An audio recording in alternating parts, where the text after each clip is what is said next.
অবশ্যই আমরা এটা ঠেকাতে পারিনি সরকারে থাকা অবস্থায়, আমাদের এটা অনেক বড় ব্যর্থতা। কিন্তু প্রথম আলোর মানুষজন জানে যে আমাদের কয়েকজনের কি প্রাণান্তকর প্রচেষ্টা ছিল।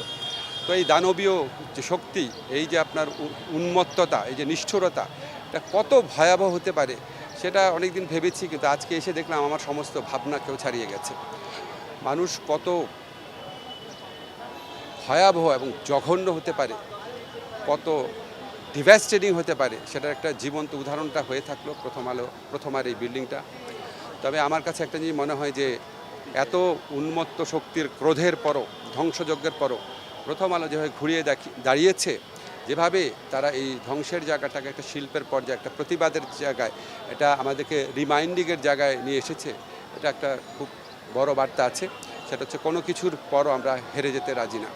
কোনো কিছুর পরও এই দানবীয় শক্তি বা এই আপনার ধ্বংসযজ্ঞের শক্তির কাছে সৃষ্টিশীল মানুষের পরাজয় কোনোভাবেই হবে না। এবং আমার কাছে এটা ভালো লেগেছে, এবং আমি আজকে সাজ্জাদ শরীফ ভাইকে বলছিলাম, প্রথম আলোতে যে এবং ডেইলি স্টারে যে উন্মত্ত ধ্বংসযজ্ঞ চলেছে, নারকীয় ধ্বংসযজ্ঞ চলেছে, এটা প্রথম আলো ডেইলি স্টারের জন্য অনেক অনেক বড় বিয়োগান্তক ঘটনা, বাংলাদেশের জন্য অনেক বড় বিয়োগান্তক ঘটনা।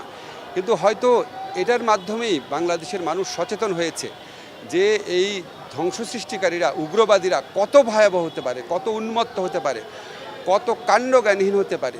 আপনি বিল্ডিংয়ের ভিতর ঢুকে দেখেন, মনে হয় যেন গাজা স্ট্রিপের কোনো একটা জায়গায় চলে এসেছে, মনে হয় যেন বোমা পড়েছে। তো এই যে এই সচেতনতা মানুষের মধ্যে এসেছে, এটার কারণে হয়তো বাংলাদেশ আরও অনেক বড় বিপর্যয়ের হাত থেকে রক্ষা পেয়েছে।